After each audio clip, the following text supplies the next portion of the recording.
Austerity measures जो कि currently हमारे पीएम शहबाज शरीफ ने अनाउंस की हैं गवर्नमेंट ऑफ पाकिस्तान की तरफ से। तो क्या आप जानना चाहते हैं उस बारे में, ये क्या होती हैं ऑस्टेरिटी मेजर्स और ये किस सूरत के हाल में हमारे कंट्री पर लगाई जाती हैं?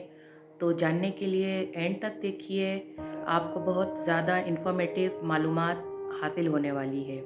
सबसे पहले हम ये जान लेते हैं कि ऑस्टेरिटी मेजर्स क्या होती हैं। इसका अगर हम उर्दू में मीनिंग देखें तो जैसे हम घर में किफ़ायत शारी का वर्ड यूज़ करते हैं, इसी तरह गवर्नमेंट भी स्ट्रिक्ट मेजर्स, स्ट्रिक्ट इक़दामात, किफ़ायत शारी के इक़दामात लेती है। और जब भी कंट्री के अंदर इकोनॉमिक प्रेशर्स आते हैं जिसकी वजह से पब्लिक डेट जो हमारी पूरी कंट्री का कर्ज़ा होता है, तो और इकोनॉमिक क्राइसिस की तरफ गवर्नमेंट इसको एंटिसिपेट करती है, तो गवर्नमेंट जो है हमें डिफरेंट ऑस्टेरिटी पॉलिसीज़ अनाउंस करती है। Thank you. ये था ऑस्टेरिटी पॉलिसीज़। उसके बाद हम ये देखेंगे करंट सिचुएशन हमारे यहाँ क्या चल रही है। ऑयल प्राइसेस ग्लोबली हाई हो गए हैं, मीन्स अबव $100 पर बैरल हमें पेट्रोल मिल रहा है। जैसे कि हम सब जानते हैं, पाकिस्तान, इंडिया और इस तरह के जो डेवलपिंग कंट्रीज़ हैं वो हाईली डेवलप्ड हैं इंपोर्ट एनर्जी के ऊपर। हमारे यहाँ एनर्जी को भी इंपोर्ट किया जा रहा होता है पेट्रोल की सूरत में। तो अब जब यूएस इज़राइल की जो वॉर है ईरान के ऊपर, जो एट प्रेजेंट चल रही है, स्ट्रेट ऑफ हुर्मस ईरान ने बंद कर दिया है।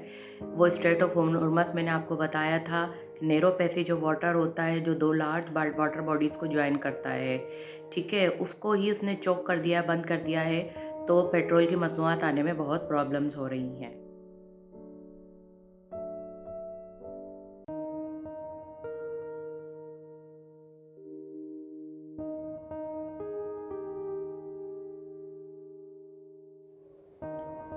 इन ऑस्टेरिटी मेजर्स में हमसे क्या क्या कहा गया है कि अपनी स्पेंडिंग्स को कम कीजिए, और इसमें जो मुख्तलिफ़ काम गवर्नमेंट कर सकती है वो ये करती है कि अखराजात को कम किया करती है।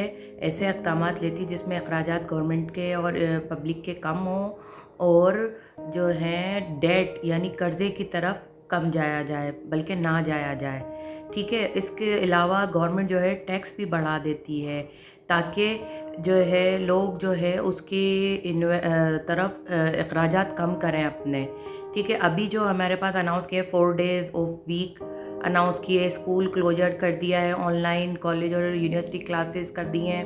उसके अलावा ये लग्जरी प्रोडक्ट्स के ऊपर परचेजेस कम कर दी हैं। उसके अलावा गवर्नमेंट ने अपने फ्यूल अलाउंस को तकरीबन 50% तक कम कर दिया है, ठीक है। इस तरह की ऑस्टेरिटी मेजर्स अच्छा लेती क्यों है? क्योंकि बजट डेफिसिट भी कभी कभी जा रहा होता है।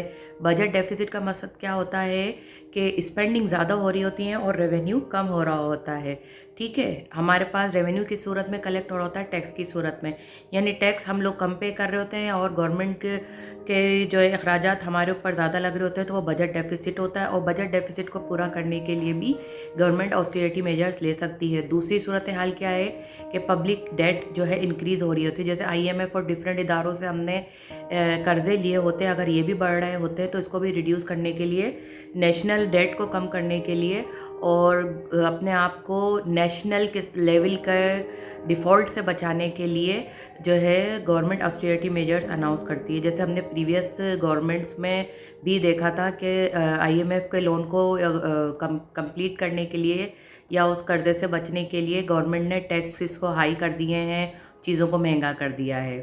नेक्स्ट में हम ये देखते हैं कि Say what you wanna say to me now. I wanna wake up with you in the morning. Show me there's nothing fake to me now.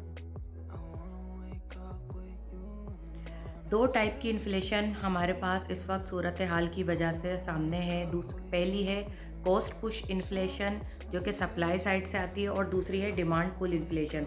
Cost push inflation का मकसद क्या है? जो कंपनीज गुड्स को प्रोड्यूस कर रही हैं, चीज़ें बना रही हैं, उनको ऑटोमेटिक क्या है पेट्रोल इस्तेमाल करना होता है अपने पहिए को, अपनी कंपनी के, अपने फैक्ट्री के पहिए को चलाने के लिए। अच्छा, ज़रूरी नहीं है हर कंपनी मैन्युफैक्चरिंग हो, लेकिन जो हमारी रिटेल बिजनेसेस होते हैं, होलसेल बिजनेसेस होते हैं, डिस्ट्रीब्यूशन बिजनेसेस होते हैं, उनको भी अपनी गुड्स को मैन्युफैक्चरर से लेकर अपने पास तक लाने तक और अपने पास से कंज्यूमर तक पहुंचाने तक लॉजिस्टिक सर्विसेज का सामना होता है। वो आप सब बेहतर जानते हैं, जिसमें कुरियर और डिफरेंट डिलीवरी चैनल्स आ जाते हैं। तो मतलब ऑटोमेटिक इनडायरेक्टली पेट्रोल हर सूरत में इन्वॉल्व हो रहा है। तो जब उनको हर चीज़, हर लेवल पर महंगाई का सामना है, तो वो ऑटोमेटिक क्या करेंगे, हमें भी, कंज्यूमर को भी महंगी चीज़ बेचेंगे, ठीक है ना।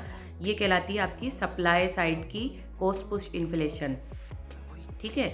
दूसरी होती है कि अब जब सप्लाई ही कम हो रही है तो डिमांड पुल इन्फ्लेशन भी क्या हो जाएगी, बढ़ जाएगी। मतलब जब चीज़ें ही कम आ रही हैं, उसको ख़रीदने वाले लोग बहुत ज़्यादा हैं, तो इसका मकसद क्या हुआ, चीज़ कम है, डिमांड ज़्यादा है, तो ये भी क्या करेगी, इन्फ्लेशन को, उस चीज़ की कीमत को और बढ़ा देगी। ये कब सामने आती है, इस हालात की वजह से हम लोग पैनिक में आ जाते हैं कि महंगाई हो जाएगी, महंगाई हो जाएगी। जिस तरह से 22 रुपये पेट्रोल इंक्रीज हुआ एक साथ, sorry 55 rupees, I am wrong, sorry for that. तो एक लोग पैनिक में आ गए, उन्होंने क्या सोचा कि ये डिमांड बढ़ गई, एकदम से डिमांड बढ़ गई, सारे के सारे लोग पेट्रोल स्टेशन पे चले गए और पेट्रोल भरवाने। ऑटोमेटिक क्या हुआ, उसकी प्राइस और बढ़ने का खदशा है। तो हमें इस सूरत हाल में इन दोनों इन्फ्लेशन को मीट करने के लिए सब्र तहम्मुल का सामना करना है।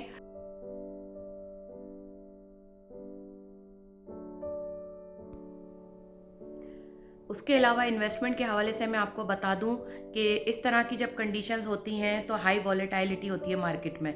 वॉलेटाइलिटी का मकसद ये होता है, मार्केट आपकी बहुत सेंसिटिव होती है, किसी भी वक्त कुछ भी हो सकता है। मींस के किसी की भी, कोई भी किस्म की ग्लोबल न्यूज़ आपकी जो है रन करती है, तो उसकी वजह से आपकी स्टॉक मार्केट बहुत ज़्यादा नीचे भी हो सकती है और कोई पॉजिटिव न्यूज़ से ऊपर भी हो सकती है। तो आप लोगों के लिए हाईली सजेशन है, इस वक्त जो स्टॉक के खिलाड़ी हैं वो भी स्टॉक से या तो विड्रॉ कर लें या वेट करें। अभी इन्वेस्टमेंट स्टॉक की बिल्कुल भी आप लोगों को सजेस्टिव नहीं है। बाकी आप अपनी स्पेंडिंग को बहुत ध्यान से खर्च करें। We don't know what we are ahead, हमें नहीं पता कि आगे हमारे साथ क्या होने वाला है। तो अभी से अपनी स्पेंडिंग्स को कट कीजिए, सिर्फ और सिर्फ अपनी नीड्स पर, अपनी इसेंशियल्स पर, अपनी ज़रूरियात पर अखराजात कीजिए। बाकी अपने जो वांट्स हैं, अपनी लग्जरीज हैं, उनको कम कीजिए। Thank you so much, this is for today. Like, share और सब्सक्राइब मत करना भूलिएगा। थैंक यू सो मच, इससे मुझे बहुत सपोर्ट मिलता है कि आप लोगों का साथ है। Thank you.